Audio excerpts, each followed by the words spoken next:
Loh, Kita lihat dong perkembangan anak muda zaman sekarang. Anda mungkin kurang update sebagai Fakultas Ilmu Sosial dan Ilmu Politik. muda tuh. Tapi kita nggak bisa semua hal apa-apa disangkut pautin kalau misalnya itu tuh menjadi ngedominasi. Iya, Ngerti saya nggak? tadi membahas pembahasan tentang daerah yang terpencil tadi. Oke, Nggak ada, sebentar ya, sebentar. Taruh. Lo bilang kayak tadi siapa sih yang nggak mau dibayar 200.000 doang? Iya. Nah, itu emang udah menjamin mereka mau milih. Hati manusia itu tuh nggak ada yang tahu loh. Walaupun mereka ngambil uangnya, mereka pakai uangnya, tapi mereka belum tentu milih itu. Nih, gua tanya, apa emang semua orang penduduk desa itu pikirannya kayak lu?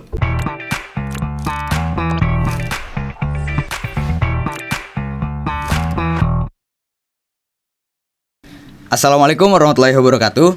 Halo sahabat Banten Podcast. Jadi ketemu lagi dengan gua Dapi dan teman gua di depan ini ada Nadine. Kita dari Prodi Ilmu Komunikasi Fakultas Ilmu Sosial dan Ilmu Politik Universitas Sultan Ageng Tirtayasa. Jadi kali ini kita bakal ngebahas tentang pengaruh anak muda di Pilpres 2024. Langsung aja, kita langsung ketanya gimana sih pendapat Nadine sendiri tentang Pilpres 2024 untuk pengaruhnya buat anak muda? Jujur, kayaknya 2024 tuh bakal jadi ajang anak muda buat tunjukin taringnya. Dalam hal apa? Dalam hal ya dunia politik ya. Karena seperti yang kita tahu, kayak contohnya kita sekarang ya. Kita sekarang kan ada di umur 17 sampai 19 tahun lah. Contohnya gue 18 tahun nih. 18 tahun, gue tahun lalu baru buat KTP. Terus kayaknya 2024 bakal jadi ajang dimana gue pertama kali nyoblos milih presiden di tahun 2024 gitu ya. Milih presiden baru lagi. Dan kayaknya gue tuh bakal nge-upgrade terus deh buat masalah ilmu. Entah kayak latar belakangnya si presiden ini kayak gimana, jadi gue bisa tahu setidaknya gue harus milih siapa, kayak itu sih. Dan itu kayaknya nggak cuman gue doang gitu yang bakal ngelakuin riset kecil-kecilan kayak gitu, tapi kayaknya ya banyak teman-teman gue juga dan bahkan mungkin kayaknya hampir semuanya. Tapi lu pernah sadar gak sih kayak kalian sadar kalau misalnya setiap pengalaman pemilu Pilpres dari tahun ke tahun itu kebanyakan gak pernah melibatkan unsur anak muda. Unsur anak muda tuh hanya terlibat dari sektor ormas, kayak mungkin kita bisa sebut ada di banyak lah beberapa cabang di Indonesia. Enggak.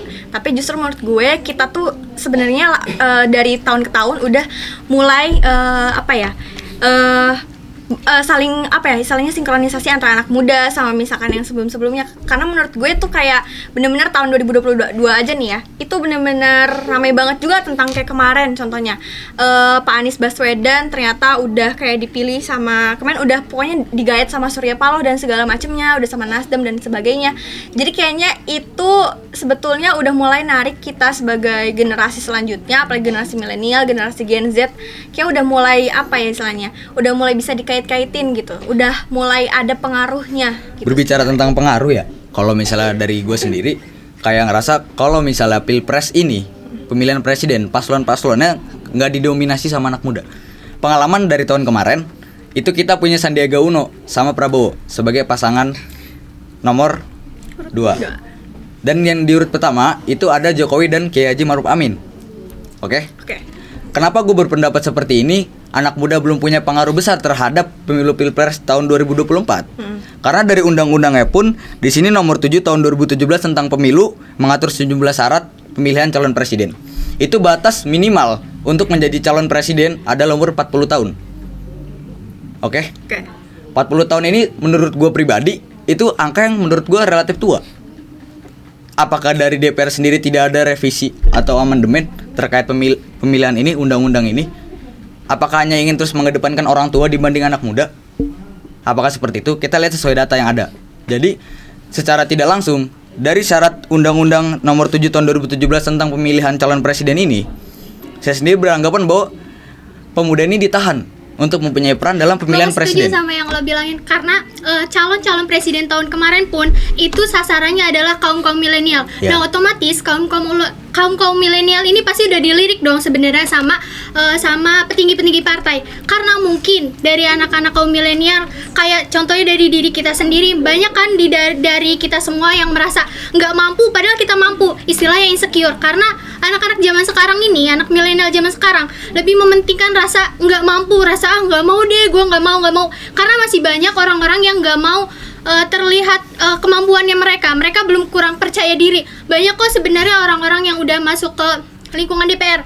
Kayak kemarin ada yang masuk anak muda masih umur 24 tahun, dia udah masuk ke ruang lingkup DPR. Itu sama aja dong, anak muda udah dilirik, udah dipercaya sama masyarakat. Nah, tugas kita sekarang sebagai anak muda di pemilu tahun ini, gimana kita bisa nunjukin kalau kita tuh udah bisa percaya diri, kita juga mampu sejajar sama orang-orang, misalnya sama Prabowo, sama Ganjar, sama Jokowi ataupun Megawati. Karena anak-anak muda zaman sekarang itu lebih struggle ke rasa nggak mau dan rasa insecure ya. Itu tugas kita sebagai anak milenial. Makanya gue nggak setuju lo bilang anak milenial nggak pernah dilirik. Sebenarnya anak milenial udah banyak dilirik, cuma masih banyak yang kurang percaya diri apa sama dengan kemampuannya. Kurang percaya diri apa udah nggak percaya lagi sama sistem pemerintahan Dan yang ada di kebanyakan Indonesia anak gitu. muda cuman gede suara tapi otaknya nggak ada. Nih, gini kan, misalkan kan dari kasus-kasus sebelumnya kan ngelihat kayak politik di Indonesia itu kan udah rusak banget kan. Jadi anak-anak muda tuh jadi kurang percaya gitu. Jadi kayak udah males gitu buat nimbrung, buat ngebangun. Kalau udah masuk ke situasi itu tuh pasti dia juga terpengaruh sama keadaan-keadaan buruk yang di dalamnya. Gue gak setuju, karena Gimana? kasus Sambo kemarin pun, kalau bukan karena kaum milenial yang maju di Twitter dimanapun, anak milenial sekarang kan udah bisa bersuara, bukan cuma di depan mimbar seperti kita di depan mimbar bicara, nggak perlu kan. Sekarang kasus Sambo aja bisa naik gara-gara siapa? Gara-gara anak muda kan, gara-gara anak muda berani speak up, berani ngomong di Twitter. Kalau kasus Sambo itu sebenarnya agak aneh kasus Sambo. Dan buruknya anak milenial, mereka nggak tahu itu fakta atau hoax, tiba-tiba mereka ungkit di sosial Enggak. media. Dengan kayak kasus kemarin yang BBM naik juga, anak muda kan juga pada naik. Dengan itu kita nggak bisa bilang kalau misalnya anak muda sekarang nggak kritis. Benar. Dan juga baik lagi mungkin di tahun 2019 itu menjadi awal, kalau menurut gue menjadi awal dimana kita mancing anak muda untuk bisa lebih bersimpati gitu terhadap pilpres gitu ya, apalagi misalnya tahun 2024. Contohnya sekarang kita bisa ambil di pilpres 2024 ini udah ada kesiapan gitu. Ternyata udah mulai kesebut-sebut namanya Pak Ganjar Pranowo, udah mulai kesebut-sebut lagi namanya Pak Anies Baswedan, Ridwan Kamil. Tapi sebenarnya Pak Ridwan Kamil nih nggak terlalu istilahnya nggak terlalu hype, tapi setidaknya udah ada namanya gitu, yang dimana ternyata yang mengusung lagi, yang nge-up lagi nama-nama para beliau-beliau ini adalah balik lagi anak muda itu sendiri. Jadi menurut gue, menurut teman-teman juga yang lain, kayaknya emang benar gitu. Di tahun 2024 ini akan menjadi ajang di mana para pemuda ini bisa nunjukin kalau emang mereka itu udah mulai tertarik gitu ya, udah mulai memperluas lagi sistem dunia politik di Indonesia seperti apa gitu. Jadi kayaknya 2024 bakal seru sih buat pemilihan presiden. Oke, sebentar. Kita tarik ke belakang lagi ya. Tadinya sudah dibicarakan sama Anda tadi. Anak muda ini menjadi sasaran karena anak muda ini yang paling punya masa ibaratnya, yang gede. Oke. Ibaratkan kita analogikan kalau misalnya lu berburu. Gua berburu macan. Macan ini ibaratkan anak muda generasi milenial. Yang ngeburunya siapa? Pasti orang tua. Oke, kita analogikan sebagai pemburu. Macan diburu oleh manusia. Ibaratkan kalau misalnya kita melihat dari macan ini, kita ibaratkan sebagai masa. Pemburu ini sebagai orang tua. Kenapa gue bilang seperti itu? Karena dari cara berpolitiknya calon presiden kita pada tahun-tahun sebelumnya, itu emang sasaran mereka anak muda. Mereka selalu ketika ingin pemilihan presiden selalu mengadakan isu-isu yang membuat anak muda selalu berpikiran, berspekulasi bahwa lu patut gue pilih. Oke? Oleh karena itulah kenapa kita nggak pernah punya pemuda nih, hanya pengaruh soal kita punya cuitan doang. Kita cuma bisa ngobrol, bukan sama presiden ya. Balik lagi yang gue bilang tadi, anak muda zaman sekarang, kaum milenial sekarang itu lebih banyak rasa insecure, rasa kurang percaya diri. Padahal mereka tuh mampu. Banyak kok anak-anak muda sekarang yang dilirik sama luar negeri, yang mereka bisa di luar negeri sukses karena mereka pun kalau di sini tuh kurang percaya diri. Makanya gue bilang tugas kita sekarang sebagai anak muda, mungkin kita bisa jadi langkah pertama di pemilu ini. Kalau yang Anda bilang tadi itu insecure, kenapa adanya aksi massa, demo, Desnatalis? Ya, Itu bukan insecure, itu perasaan sebuah ketidakadilan yang ada dalam diri mereka, sehingga akhirnya lahirlah aksi tersebut. Karena sudah nggak percaya sama apa yang dijalankan oleh pemerintah tersebut. Buat apa kalau misalnya kita masih, Anda beranggapan bahwa masyarakat muda ini insecure atau belum percaya diri? Kalau belum percaya diri nggak mungkin nggak ada aksi. Ya tadi seperti Anda bicarakan, Anda berkata bahwa ketika kurang percaya diri, yaitu kalau menurut saya pribadi nggak mungkin ada aksi. Kenapa mereka bisa percaya? Lahirlah aksi. Mereka percaya bahwa hal yang dipaparkan oleh pemerintah ini tidaklah tepat sasaran, tidaklah sesuai dengan apa yang mereka dapatkan, apa hak-hak mereka. Oleh karena itu, kenapa kaum muda sekarang, milenial sekarang berpikir bahwa, saya pribadi berpikir bahwa kita pemuda belum punya peran buat di situ. Saya sangat setuju sama yang dibilang oleh Davi. Menurut saya bukan karena kita kurang percaya diri, tapi karena kurang percaya dengan apa yang pejabat atau petinggi sampaikan. Karena kalau mereka kurang percaya diri, kenapa mereka lebih memilih untuk menyebarkan bakatnya di luar negeri? Seperti yang tadi dibilang, kenapa mereka lebih memilih ke luar negeri? Ya karena mereka tidak percaya dengan apa yang disampaikan oleh para petinggi.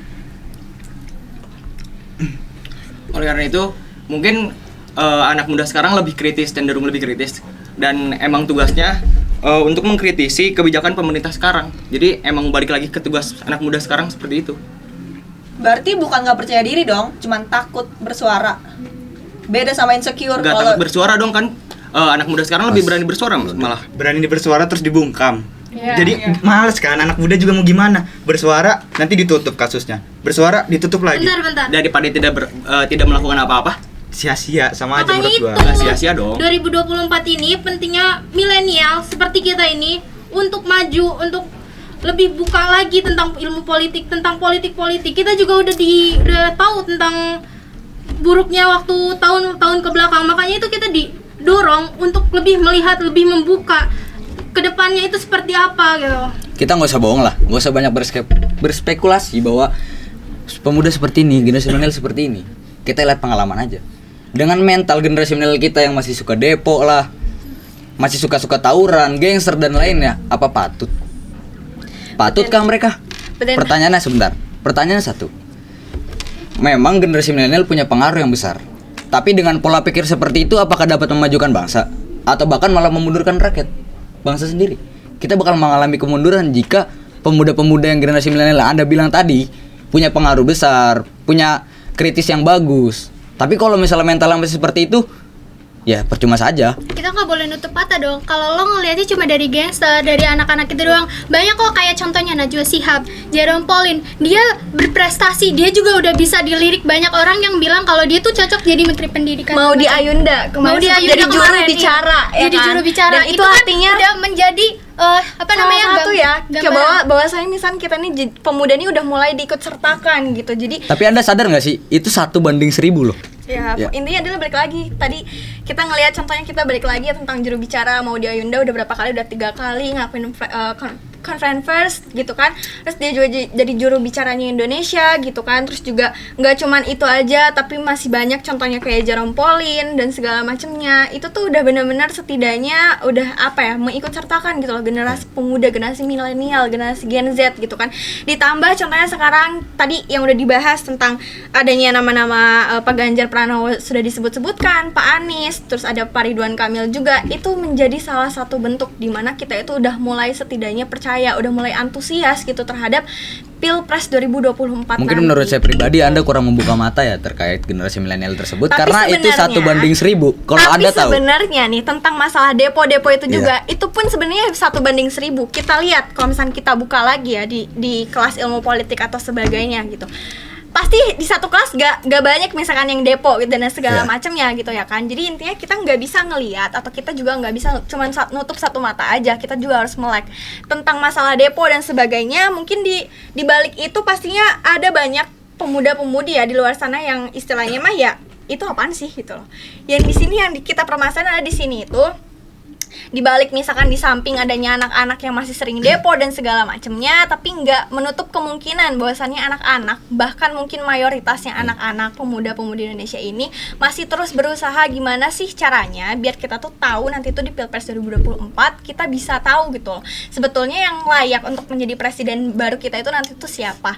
Jadi menurut gue masalah depo, masalah misalkan Mau di Ayunda jadi jubirnya Indonesia itu juga sama 1:1000. Tapi kita nggak bisa nutup kemungkinan yang 1000 ini, kita nggak bisa nyingkirin gitu aja. Jadi menurut gue fokus ke yang 1000-nya itu. gitu. Tapi kalian sadar gak sih kalau mau di Ayunda, Jerome Pauline atau sebagainya itu mereka tuh punya privilege dengan uang. Enggak, aku Nah, nggak setuju, no, aku nggak setuju, no. enggak dong. Jeremy Pauline nggak punya privilege tentang uang sama Apalagi mau di Ayunda. Dia mulai kerintis karir sampai dia ada dari bisa di titik ini adalah mulai Dan dari dia nol. lulusan Dia sama Stanford, aja, ya sama kan? aja kok, dia kayak rakyat biasa, sama kayak kita sebelumnya. Tapi dia mau berjuang, mau berusaha. Nah, itu yang balik yang gua bilang tadi itu. Atau ya Oke. itu kan dulu atau sekarang punya profil. Sekarang jadinya kan Jeremy Pauline siapa namanya? Oh, dia, iya, Iya, itu kan iya. udah punya nama, udah punya power. Gak usah ngebahas Balik lagi ke dulunya remaja untuk itu sekarang sendiri, aja. mau Ya maju balik atau lagi enggak. tentang perjuangan remaja, perjuangan dia. Bukan kita nggak ngebahas tentang di titik yang sekarang ya. Gue bilang perjuangan dia, kemauan dia. Nah, tugas kita sekarang tuh sebagai kaum milenial tuh kita bisa ngikutin. Mau di Ayunda aja bisa kok, Jeremy Pauline aja yang dulunya cuma pedagang di sekolah bisa kok kayak gitu. Masa kita nggak bisa sih yang udah punya istilahnya yang bapaknya polisi lah, yang bapaknya pengusaha sukses lah. Kenapa kita nggak bisa kayak gitu? Makanya dari pemilu sekarang ini mungkin udah bisa jadi jalan pertama atau gerbang utama buat kaum milenial tuh nunjukin kalau kita juga bisa kok, kalau kita juga bisa berada di petinggi-petinggi. Pada akhirnya Jeremy Pauline dan Ayunda itu mau di Ayunda, mereka tidak bersekolah di Indonesia karena mereka beranggapan bahwa sistem politik yang ada di Indonesia atau pemerintahan atau pendidikan yang ada Itu bukan suatu alasan ya. bukan Dan alasan. pada akhirnya mereka berkuliah di luar negeri. Mereka nggak Mereka berkuliah di pun Indonesia. mengabdi kepada Mereka negeri akhirnya sendiri. mengabdi loh. Mereka jadi Karena juru awalnya bicara mereka tidak contohnya. percaya, karena mereka berasa Kalau bahwa menurut gue, Jujur, bukan tidak masalah percaya. politik. Iya. Itu kalau sekolah bukan masalah Balik lagi politik, kata-kata tapi saya, tentang 1 banding pendidikan, 1000. tentang pengembangan Dan diri. menurut saya- Dan kita tuh harus lebih banyak belajar dari negara lain. Benar, Itu benar. bisa dijadiin kita dipakai di sini Patokan. dan lebih dikembangin lagi karena jujur negara ini masih butuh untuk Berarti kalian studi ragu dong banding. sama negara diri sendiri. Oh, enggak enggak. dong. Kita belajar ke Beda. sana tuh bukan buat Kalem, kalem. ngabdi ke sana, tapi kita ngambil ilmu yang di sana Kita dan kita kembangin di kembangin sini. buat di sini. Yes. Dan menurut gua angka 1 banding 1000 itu bukan suatu angka yang tetap, itu bisa dirubah Benar. dengan Yes. open Ya, mind. tapi kalau lu pada sadar anak muda milenial zaman sekarang nih namanya anak muda ya. Namanya anak muda itu di mana masa-masa mereka tuh masih labil ya. Iya. Oke. Jadi gampang buat diiming-iming apapun yang mereka suka, mereka bakal ngikut. Oke. Nggak tahu terjunnya ke jurang atau kemana kan? Akhirnya gitu loh. Makanya gue bilang tadi di 2024 ini akan menjadi ajang dimana contohnya masalah kasus-kasus yang sebelumnya tentang BBM naik, tentang terus akhirnya ketutup tentang masalah kasusnya Ferdy Sambo dan sebagainya. Yang up lagi itu intinya adalah dari pemuda itu sendiri, dari generasi Gen Z-nya, dari generasi milenialnya. Mereka tahu ada sesuatu yang janggal, entah ada yang ngomong wah ini ternyata pengalihan isu dan segala macem. Kita harus terus fokus ke masalah BBM naik dan segala macamnya. Menurut gue itu salah satu hal di mana anak muda bisa memberikan sebuah pengaruh gitu ke bangsanya ya. Apalagi misalkan nanti untuk pilpres. Jadi menurut gue tidak menutup kemungkinan gitu kalau misalkan nanti anak-anak muda ini jadi semakin pintar lagi, semakin kritis lagi, teliti lagi untuk mencari, mengulik informasi tentang ya calon presiden yang nantinya mereka akan pilih. Tapi Dan nggak juga semua dan anak juga yang ditulis di undang-undang kalau misalnya paslon itu harus di atas 40 tahun, mau lu tua mau lu muda, pikiran itu tergantung lu maunya jadi apa. Belum tentu si calon yang 40 tahun ke atas ini pikirannya kuno. Contohnya seperti kan yang ada lagi rame di Twitter itu Pak Ganjar Pranowo kan. Ya. Itu aja sampai dia tuh punya Ganjar Pranowo Center. Benar. Milenial yang berarti Dikelola sama anak milenial itu sendiri. Dan sekarang pun banyak paslon-paslon presiden pun dari yang tahun lalu pun pemilihan presiden tahun yang sebelumnya pun itu banyak diusung dari anak-anak kaum milenial juga. Banyak anak-anak kaum milenial yang udah bersuara, banyak anak kaum milenial yang gue bilang tadi udah masuk ke ruang lingkupnya, udah masuk ke pemerintahan. Nah maka dari itu gue bilang si pemilu sekarang ini bisa dijadiin ajang buat kita untuk gigi. Tapi nggak bisa, tar dulu, nggak bisa dong kita samain kasus Sambo sama kasus pemilihan presiden. Walaupun kita udah secerdik itu buat memilih siapa pemimpin yang lebih baik buat kedepannya buat Indonesia, mungkin pemerintahan itu nggak bakal senerima itu. Banyak cara-cara licik yang bikin suara-suara anak muda ini jadi kayak dibungkam terus jadi kayak mereka yang menang lagi. Contohnya? Orang-orang yang punya masa ini ditutup jadi kelihatan nggak punya masa, jadi kalah lagi dalam pemilihan itu. Tapi gue nggak setuju ding sama pendapat lo. Pertama gini, masalah petinggi-petinggi partai ya. Justru menurut gue petinggi-petinggi partai ini udah mulai mengikut sertakan, udah mulai memikirkan bagaimana caranya anak muda ini bisa ikut serta dalam dunia karena anak politik. muda itu gampang Contohnya dibodohin apa? nggak sih?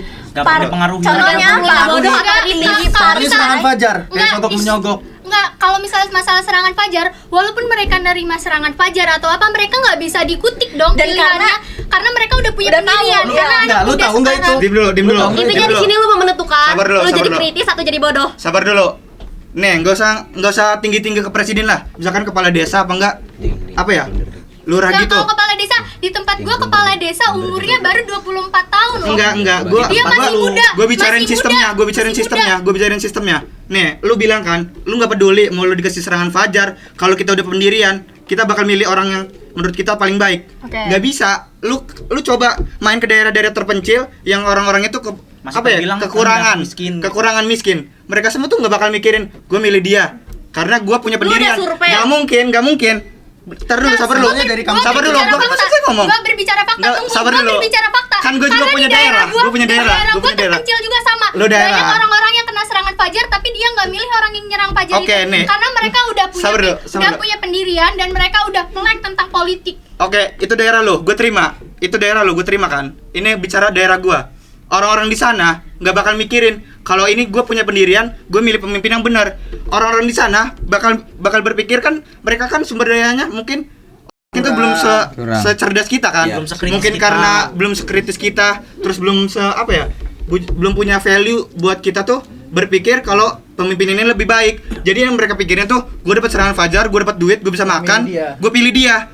Aduh kan, gue nggak sepeduli itu, mereka nggak sepeduli itu kalau apa ya Karena kalau mereka memilih mementingkan uang. Iya. Gak usah terlalu idealis lah, Iya, realistis nggak- aja. realistis. lu bicara ini di kalangan orang-orang yang punya pendidikan tinggi. Lu bicara daerah lu sendiri. Daerah gue masih daerah terpencil, bro. Daerah Kan gue gua juga masih Oke, pendidikannya sebentar, masih kita kurang. tengahin ya. Daerah lu. Bisa. Itu kan daerah lu. Iya. Lu cerita daerah gua nih. Lu nggak bisa dong Nggak, mikirin ding, daerah ding, sendiri. 1000. Sebentar ya, Aja. sebentar, gue tengahin ya. Sekarang kita bahas tentang realitas aja, oke? Ketika kita nggak punya duit buat beli beras, anak kita di rumah nangis, susunya nggak ada, kita harus beli susu, beli popok. Sesimpel itu aja kita mikirnya. Dan lu dapet duit 200.000 tanpa perlu lu kerja, Cuma-cuma. Siapa yang nggak mau? siapa yang nggak mau? Yang milih doang gitu kan. Tinggal nyoblos doang. Siapa yang nggak mau? Sesimpel itu. Nggak mau, coba. Oke, sebentar. Ini masalah anak muda ya, Sebentar, berperan penting akan sebentar. pilpres. Iya, sebentar. Anak muda mana yang umur 17-18 tahun semuanya rata-rata udah punya anak? Loh, Kita lihat dong, Nggak bisa. perkembangan anak muda zaman sekarang. Anda mungkin kurang update sebagai Fakultas Ilmu Iya, Sosial dan Ilmu bentar, Politik. bentar. Nikah muda tuh. Tapi kita nggak bisa semua hal apa-apa disangkut pautin kalau misalnya itu tuh menjadi ngedominasi. Iya, Ngerti saya nggak? tadi membahas pembahasan tentang daerah yang terpencil tadi. Oke, Nggak ada, sebentar ya, sebentar. Tar dulu. Lo bilang kayak tadi siapa sih yang nggak mau dibayar 200.000 doang? Iya. Nah, itu emang udah menjamin mereka memilih. Hati manusia itu tuh nggak ada yang tahu loh. Walaupun mereka ngambil uangnya, mereka pakai uangnya, tapi mereka belum tentu milih itu. nih gua tanya, apa emang semua orang penduduk desa itu pikirannya kayak lu? Apa mereka yang punya apa ya? Menurut gua kurang mungkin dalam segi Hal politik. pikirannya politik segala. Mungkin kalau di pikiran dia kalau dia membantu gua nih, otomatis kayak gue nih Balas simpati budi. sama dia, Balas budi, balas ya. budi. Dia nggak bakal berpikir kalau dia ini cuma apa ya, sandiwara, omong kosong. Dan Dia itu ngebayar gua norma-norma buat- yang dipercaya No. dari orang-orang dahulu ya, bahwa kita harus membalas budi. Itu norma-norma yang dipercaya dan masih dipegang sampai sekarang. Oke, gue tarik lagi pembahasan. Kita terlalu keluar ya, terlalu keluar jauh kita. Kita tarik lagi dari Pilpres sendiri yang tadi saudara Nadine bilang bahwa partai sudah mulai menyoroti pemuda-pemuda. Oke, pemuda yang mana? Anak presiden kah yang jadi wali kota Solo? Anak presiden kah yang jadi gubernur di Medan? Itu, yang itu, privilege. Kita lihat dari orang bawah siapa yang datang. Siapa? Coba, Anda bisa sebutkan namanya. Yang sekarang jadi orang-orang penting di atas sana. Yang dari kalangan milenial ya. Gue jawab. Siapa? Nadine Makarim. Nadine Makarim Nadine tadinya Makarim apa? itu bukan ya? Ya kan lo Kita bicara membahas di tentang- dunia politik kan. kita tentang Nadine membahas Makarim parpol. masuk ke mana? Ke kementerian udah masuk ke dunia politik. Nadine Makarim dulunya sebagai tukang ojek biasa dan dia buat CEO. Enggak. Sebahas-bahas dulu. Iya, Saya ini ya, lo saya kan ini ya. nanya dari kaum bawah. Nadine Makarim kan Nadine tadi Makarim di tidak bawah. berparpol. Nadine bilang partai politik. Nah, itu- Anda blunder dong. Nggak seperti itu. Nadine Makarim tuh independen, Itu nggak punya bisa- partai politik. dengerin. Oke? Nah, itu bisa jadi Nadine Makarim tuh bisa jadi contoh kalau dia kita dari rakyat biasa bisa dilirik partai politik. Dulunya Jokowi juga orang biasa, tapi dia dilirik sama partai politik karena apa? karena pemikirannya. Maka dari itu kita anak muda tuh harus lebih kritis, harus lebih berani lagi bersuara. Karena kalau semakin kita berani bersuara, banyak partai politik yang mau melirik. Anda terlalu jauh bahasannya. Kenapa terlalu jauh? Tahu nggak? Kenapa? Coba kalau misalnya dipikir ya, kita pikir lagi pakai logika kita. Nadiem Makarim itu adalah Nadiem Makarim itu orang independen. Tidak ada partai politik apapun. Dan tadi saudari Nadine, Anda seharusnya mendukung argumen teman Anda dong, dengan cara partai politik itu melirik pemuda-pemuda. Dalam tanda kutip partai politik, bukan independen. Oke? Pengaruh anak muda dari partai politik ya. Kenapa saya menyebutkan tadi? Ada nggak yang dari punya partai politik tuh anak muda yang naik? Contoh, gue kasih contoh, kalau misalnya lu kurang paham dan belum paham. Oke?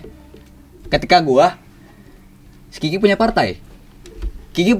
Dia ngelirik gue sebagai anak muda. Oke Dap, ayo kita bareng-bareng. Kita kerja bareng-bareng buat dapat kursi wali kota. Itu baru. Karena punya pemikiran yang bagus dan awalnya independen. Nadiem Makarim sendiri itu nggak masuk partai politik apapun. Oleh karena itu Anda tidak mendukung argumen teman Anda sendiri dong. Oke?